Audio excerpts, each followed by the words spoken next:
నిన్నే మన ఇండియా గురించి మనం మాట్లాడాం. ఎలా ఇండియా ఒక గ్లోబల్ లీడర్ అవ్వబోతుందో మహాసాగర్ ప్రాజెక్ట్ ద్వారా అని. మన ఫిలాసఫీ కరెక్ట్ ఉంది, మన సివిలైజేషనల్ కాన్షియస్నెస్ కరెక్ట్ ఉంది. కాకపోతే యూకే నుంచి వచ్చిన ఒక అమ్మాయిని న్యూ ఢిల్లీలో ఇలా చేయడం, మన దేశం క్యాపిటల్ అది. పదండి నేను చూస్తాను, వాళ్ళిద్దరు రూమ్ లోనే ఉంటారు కదా, మీ రూమ్ పట్టుకెళ్ళండి అని చెప్పి లిఫ్ట్ లో పైకి వెళ్తుండగా ఇతను మానభంగం చేశాడు. ఆ అమ్మాయి మెంటల్ స్టేట్ ఒకసారి మీరు ఆలోచించండి. హంపి గురించి మాట్లాడి హంపి మీద వీడియో చేసి ఎన్ని రోజులు అయింది? 3 రోజులు అయిందా?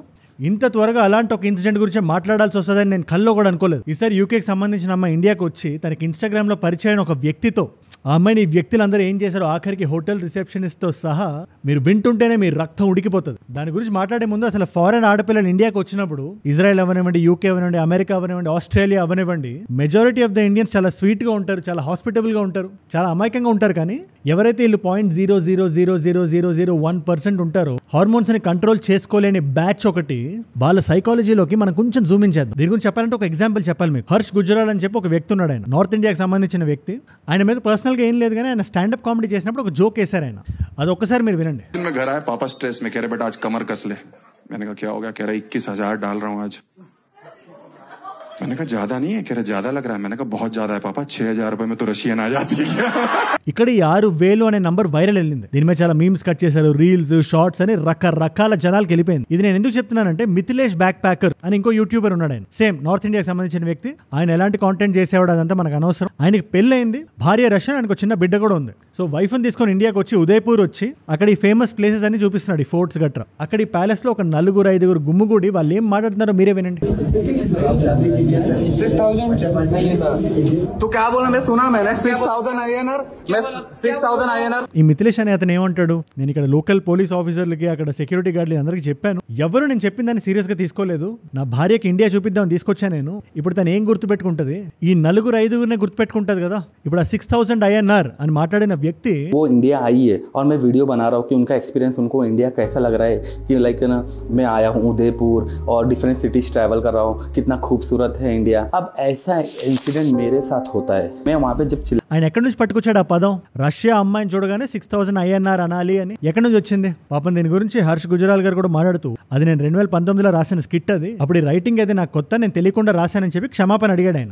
यार अब तो परेशान हो गया मैं इस चीज से, मैं छाती पे नाच रहा है वो जोक. उसका रीजन बता दो. ये कोई फॉर एग्जांपल भाई, आप नया राइटर हो, आप लिख रहे हो कुछ, आपके पास कितना दिमाग एक्सपीरियंस है? मैं किसी होल कम्युनिटी को कभी नहीं बोला ऐसा कि ऐसा कुछ है. मैं किसी को क्यों डिमीन करूंगा ना मेरे भाई. ఎనీవేస్ ఈ పర్టికులర్ పాయింట్, ఈ మిథిలేష్ ఇన్సిడెంట్ ఎందుకు చెప్పానంటే, మన ఇండియాకి ఫారెన్ అమ్మాయి ఎవరైనా వస్తే, ముఖ్యంగా సోలో ట్రావెలింగ్ చేస్తే ఇలా వెంటపడాలి, ఇలా రీల్స్ చేయాలి. ఈ వ్యక్తి చూడండి రీల్ ఎలా చేస్తున్నాడు ఒకసారి. ఒక రష్యన్ అమ్మాయిని చూసి కింద కూర్చుని పోయి చాలా చాలా గర్వంగా చేస్తున్నాడు. మన భారతదేశం సివిలైజేషనల్ ఐడెంటిటీ చాలా గొప్పది, కాకపోతే ఇలాంటి తప్పులు జరిగినప్పుడు మనం ఎత్తి చూపాలి, సెల్ఫ్ ఇంట్రోస్పెక్ట్ చేసుకోవాలి. ఇలా ఫ్యూచర్ లో జరగకుండా ఉండడానికి ఏమేం చేయాలో కూడా చాలా జాగ్రత్తగా మాట్లాడుకోవాలి. ఇవాళ వీడియోలో అదే చేసే ప్రయత్నం చేస్తాం. ఫస్ట్ అసలు యూకే అమ్మాయి గురించి మాట్లాడదాం. ఇవాళ రోజున ఇండియాలో ఉండే యూకే ఎంబసీ నుండి foreign portals, foreign news channels అన్ని రాస్తున్నారు, చాలా పెద్ద పెద్ద అక్షరాలతో రాస్తున్నారు, యూకే అమ్మాయి ఢిల్లీకి వచ్చింది, ఢిల్లీలో మానభంగం చేయబడింది అని. నమ్మిన వ్యక్తులే మోసం చేశారని ఆ ఇన్సిడెంట్ మొత్తాన్ని మీ కళ్ళకి కట్టినట్టు చెప్తాను. ప్లస్ నా సైడ్ నుంచి యాజ్ ఎ కంట్రీ మనం ఎలాంటి జాగ్రత్తలు తీసుకోవాలి అని నేను భావిస్తున్నాను కూడా ఒకసారి మీ ముందు పెట్టేస్తాను. అండ్ ఇలాంటి ఇంపార్టెంట్ టాపిక్స్ గురించి మనం డిస్కస్ చేయాలి, మాట్లాడాలి. నా సైడ్ నుంచి రోజుకు ఒక వీడియో వస్తుంది, మన దేశంలో జరిగే ప్రతి ఇన్సిడెంట్ ని కవర్ చేస్తూ, మన తెలుగు రాష్ట్రాల అప్డేట్స్ నుంచి వరల్డ్ పాలిటిక్స్ వరకు మాట్లాడేస్తా. 10 నిమిషాల్లో అందరికీ అర్థమయ్యేలా కన్సైజ్ గా చేసి మీ ముందు పెట్టేస్తా. మీరు చేయాల్సింది ఏం లేదు, కింద కనబడే సబ్స్క్రైబ్ బటన్ నొక్కి పెట్టుకోవడమే. నేను వీడియో పెట్టగానే మీ దాకా వచ్చేస్తుంది. సబ్స్క్రైబ్ చేశారుగా, డన్. అమ్మాయి బ్యాక్గ్రౌండ్ గురించి మీకు కొంచెం చెప్పాలి. అమ్మాయికి 36 years. ఇంటర్నెట్ లో వీడియోస్ అన్ని చూసి ఇండియా నేను విజిట్ చేయాలి, సోలోగా ట్రావెల్ చేయాలి, మొత్తం ఎక్స్పీరియన్స్ చేయాలి అని ప్లాన్ వేసుకుని హోటల్ రూమ్స్ నుంచి ఫ్లైట్ టికెట్స్ వరకు అన్ని బుక్ చేసుకుంది. ఫస్ట్ గోవా చూడాలనుకుంది. ఇండియా అనగానే ఫస్ట్ ఫారెన్ టూరిస్టులకు గుర్తొచ్చేది గోవానే. కాకపోతే తన ఇన్స్టాగ్రామ్ మెసేజ్ రిక్వెస్ట్ లో ఇండియా నుంచి ఒక అబ్బాయి పదే మెసేజ్లు పెడుతున్నాడు. జనరల్ గా ఇన్స్టాగ్రామ్ ఫ్రీ, ఇన్స్టాగ్రామ్ లో అమ్మాయిలు స్టాక్ చేయడం ఫ్రీ, వాళ్ళ DML లోకి వెళ్ళి ఏది పడితే అది రాయడం కూడా ఫ్రీ. ఇన్ని ఫ్రీలు ఉంటే ఎందుకు వదిలేస్తాడు? అన్ని చేశాడు. ఈ అమ్మాయి కూడా సరే ఇండియాకి వెళ్తున్నాం కదా, ఇండియాకి సంబంధించిన వ్యక్తే కదా, ఏదైనా ఇబ్బంది ఉంటే హెల్ప్ చేస్తాడని మాట కలిపింది. వీళ్ళిద్దరి మధ్యలో ఫ్రెండ్షిప్ ఏర్పడింది. ఇది ఎప్పుడు జరిగింది? ఫిబ్రవరిలో. 4 రోజులు కూడా కాలేదు. నేను ఇండియాకి వస్తున్నాను, గోవాలో ఉంటున్నాను అబ్బాయికి చెప్పింది. అతను నిరుద్యోగం అవ్వడం వల్ల, జేబులో డబ్బులు లేకపోవడం వల్ల గోవాకి వెళ్ళలేదు. కానీ ఈ అమ్మాయి మార్చ్ 1st week లో ఇండియా వచ్చింది గోవాకి. మార్చ్ 7th వచ్చింది. ఒక 4-5 రోజులు గోవాలో ఉండి ఈ టైం కూడా వాళ్ళ ఫోన్ లో మాట్లాడే అంత క్లోజ్ అవ్వలేదు. అబ్బాయి మంచిగా ఇంగ్లీష్ లో మెసేజ్లు రాస్తున్నాడు. పేరేంటి అంటే కైలాష్ అని చెప్పాడు. దానికి అదనంగా ఏమన్నాడు, నువ్వు ఢిల్లీ రావాలి, ఢిల్లీ చాలా బ్యూటిఫుల్ గా ఉంటది, వస్తే మొత్తం చూపిస్తాను అని ఢిల్లీకి టికెట్ వేయించాడు. అమ్మాయి మార్చ్ 11th ఢిల్లీకి వెళ్ళింది. మహిపాల్పూర్ అనే ఒక ఏరియాలో 11 AM కి చెక్ ఇన్ అయ్యి అక్కడ ఒక మోడరేట్ హోటల్లో. ఈ వ్యక్తి కూడా డిఎంలో సరే నేను ఆ హోటల్కి వస్తాను, ఆ హోటల్ అడ్రస్ అది కనుక్కొని ఈవినింగ్ అరౌండ్ 6:37 ఆ హోటల్కి వచ్చాడు. హోటల్ లాబీలో ఈ అమ్మాయి కూర్చున్నప్పుడు లోపలికి 2 వ్యక్తులు వచ్చారు. ఆ రెండో వ్యక్తి తన ఫ్రెండ్ వసీం అని పరిచయం చేశాడు ఈ అమ్మాయికి. ఆ అమ్మాయి కూడా ఎటువంటి డౌట్ ఏం రాలేదు. ఇన్ఫాక్ట్ అదే లాబీలో వాళ్ళు కూర్చొని డిన్నర్ చేసి ఏదైతే ఫ్లోర్ లో అమ్మాయి రూమ్ తీసుకుందో ఈ ముగ్గురు ఆ రూమ్ లోకి వెళ్ళారు. అమ్మాయి మనసులో ఎటువంటి దురుద్దేశం లేదు, జనరల్లీ ఫ్రెండ్స్ ని రూమ్ కి ఇన్వైట్ చేస్తానని అనుకుంది. వీళ్ళు మరి మైండ్ లో ఏం పెట్టుకున్నారు ఏంటో గానీ ఆ అమ్మాయిని బలవంతం చేయడం స్టార్ట్ చేసి ఆ అమ్మాయి ఒప్పుకోకపోయేసరికి ఇద్దరు కలిసి మానభంగం చేశారు. ఈ కైలాష్ చేసేటప్పుడు ఆ అమ్మాయి నుంచి సౌండ్ బయటకు రాకుండా వసీం పట్టుకుంటే, వసీం చేసేటప్పుడు కైలాష్ పట్టుకున్నాడు. ఆ అమ్మాయి తన లోపల ఉండే బలాన్ని మొత్తం వాడి వాళ్ళిద్దరిని తోసి బయటకు వచ్చింది. ఇక్కడే మీరు చాలా జాగ్రత్తగా వినాలి. లిఫ్ట్ తీసుకొని కిందకి వెళ్ళి రిసెప్షన్కి వెళ్ళి హెల్ప్ అడిగితే మొహమ్మద్ గుల్ఫమ్ అని అక్కడ ఉన్న ఒక రిసెప్షనిస్ట్, ఆయనకి 27 ఏళ్ళు, పదండి నేను చూస్తాను వాళ్ళిద్దరు రూమ్ లోనే ఉంటారు కదా మీ రూమ్ పట్టుకెళ్ళండి అని చెప్పి లిఫ్ట్ లో పైకి వెళ్తుండగా ఇతను మానభంగం చేశాడు. ఆ అమ్మాయి మెంటల్ స్టేట్ ఒకసారి మీరు ఆలోచించండి. ఆ అమ్మాయి వెంటనే లిఫ్ట్ బయటకు వచ్చి పోలీస్ స్టేషన్ కి వెళ్ళి కంప్లైంట్ చేసింది. అదే లోకల్ మహిపాల్పూర్ పోలీస్ స్టేషన్. కాకపోతే ఇక్కడ చిన్న కన్ఫ్యూజన్ ఉంది. రకరకాల న్యూస్ అవుట్లెట్స్ లో రకరకాలుగా రాస్తున్నారు. మెజారిటీ ఆఫ్ ద పీపుల్ ఏమంటున్నారంటే వసీం గుల్ఫమ్ ఒక వ్యక్తే, వసీం అసలు అమ్మాయితో రూమ్ లోపలికి వెళ్ళలేదు అని కొన్ని ఆర్టికల్స్ రాస్తుంటే వసీం గుల్ఫమ్ 2 డిఫరెంట్ వ్యక్తులని కొన్ని ఆర్టికల్స్ రాస్తున్నారు. ఏది అనేది ఇంకా కన్ఫర్మ్ అవ్వలేదు కానీ ఆ ఇద్దరునో ముగ్గురునో పోలీసులు అయితే అరెస్ట్ చేశారు. బట్ అసలు కథ ఇప్పుడే మొదలవుతుంది. ఫస్ట్ మీరు ఏ న్యూస్ ఆర్టికల్ అయినా చూడండి, యూకేకి సంబంధించి యూరోప్ కి సంబంధించి బోల్డ్ లెటర్స్ తో రాస్తున్నారు వాళ్ళు యూకే అమ్మాయికి ఏం జరిగిందో అని. ప్లస్ ఇక్కడ యూకే ఎంబసీ ఏదైతే ఉంటుందో వాళ్ళు కూడా రంగంలోకి దిగారు. బట్ ఎవరెంత యాక్టివ్ గా మాట్లాడినా కూడా మనం కొంచెం మన జుడిషియరీలోకి జూమ్ ఇన్ చేయాలి. మీ దగ్గర కొన్ని కంట్రీస్ లాస్ చెప్తాను నేను. ఫస్ట్ మన ఇండియాతో స్టార్ట్ చేద్దాం. ఇలా ఎవరైనా మానభంగం చేస్తే ఒక వ్యక్తి గానీ ఒక 4-5 వ్యక్తులు ఒక గ్యాంగ్ లా గుమ్ముగూడి చేసినా కూడా కన్ఫర్మ్ గా మరణశిక్ష పడదు. అది రేరెస్ట్ ఆఫ్ ద రేర్ అయితే తప్పితే. మీకు కొంచెం పర్స్పెక్టివ్ ఇవ్వాలంటే ఆర్జే కౌర్ కేసు ఉంది కదా కోల్కతాలో జరిగింది. ఆ డాక్టర్ కి ఆ కేసులో నిందితుడికి కూడా అతని పేరు సంజయ్, ఇది రేరెస్ట్ ఆఫ్ ద రేర్ కాదు అని కోర్టు నిర్దేశించి అతనికి మరణశిక్ష వేయలేదు. సో చాలా కొద్ది కేసెస్ లో తప్పితే, అది ఢిల్లీ నిర్భయ లాంటి కేసు అయితే తప్పితే మేము ఇది చేస్తే మాకేం కాదు అనే థాట్ ఎక్కడో దగ్గర బ్యాక్ ఆఫ్ ద హెడ్ వాళ్ళకు ఉండనే ఉంటుంది. ఇంత ధైర్యంగా ఎలా చేస్తారు మరి? అఫ్ కోర్స్ అట్ సైడ్ వాదించే వాళ్ళు కూడా ఉంటారు. మన ఇండియాలోనే చాలా న్యూస్ ఆర్టికల్స్ వస్తుంటాయి మరణశిక్ష ఆన్సర్ కాదు, దానివల్ల క్రైమ్ రేట్ తగ్గదు అని. దీని మీద మీ అభిప్రాయం ఏంటి నాకు కింద కామెంట్స్ లో రాయండి. పాకిస్తాన్ లాంటి కంట్రీలో కూడా మానభంగం చేస్తే చంపేస్తారు. చైనా లాంటి కంట్రీ, వేరే దేశాల పట్ల జియో పొలిటికల్ గా అసలు ఎథిక్సే ఉండవు. అలాంటి కంట్రీ కూడా ఒక ఫారెన్ టూరిస్ట్ గానీ అంతెందుకు వాళ్ళ లోకల్ సిటిజన్స్ ఎవరైనా మానభంగం చేసినా కూడా వాళ్ళని ప్రాణాలతో ఉండనివ్వరు. అది కాలేజ్ లో టీచర్ అయినా కూడా స్టూడెంట్స్ ని మానభంగం చేశాడని తక్షణం క్యాపిటల్ పనిష్మెంట్ ఇచ్చింది. సౌదీ అరేబియాలో అయితే అందరూ చూస్తుండగా తల తీసేస్తారు. నార్త్ కొరియాలో అయితే ఒక ఫైరింగ్ స్క్వాడ్ ఉంది. జపాన్ మినిమం 20 సంవత్సరాలు మినిమం. అలా మన ఇండియాలో కూడా కొన్ని చేంజెస్ రావాలి. నేను భావించేది ఏంటంటే ఒక 6 స్టెప్ ఫార్ములా ఉండాలి. నంబర్ 1, స్పెసిఫిక్ గా ఫారెన్ టూరిస్టుల మీద జరిగే క్రైమ్ కి ఫాస్ట్ ట్రాక్ కోర్ట్స్ ఉండాలి ప్రతి స్టేట్ లో. మీరు ఎగ్జాంపుల్ కి యూఏఈ, సౌదీ అరేబియా చూడండి. నంబర్ 2, మినిమం సెంటెన్సింగ్ టైం పెంచాలి. ఐపీసీ 376 ఏదైతే ఉందో దాన్ని ఇప్పుడు బిఎన్ఎస్ కి మార్చారు. దాని శిక్ష 20 సంవత్సరాల కన్నా తక్కువ ఉండకూడదు. ఇది జనాల్లోకి వెళ్తే హార్మోన్స్ కొంచెం అటు ఇటు అయినప్పుడు టిష్యూ పేపర్ తీసుకొని బాత్రూమ్ కి వెళ్తాడేమో గానీ బైక్ వేసుకొని రోడ్డు మీదకి వెళ్ళాడు. నంబర్ 3, ఇది ముఖ్యంగా 4-5 గుమ్ముగూడి గ్యాంగ్ గా వచ్చి చేసే మానభంగాలకు సంబంధించి, ఇది హంపీకి సంబంధించి మాట్లాడుతున్నాను నేను.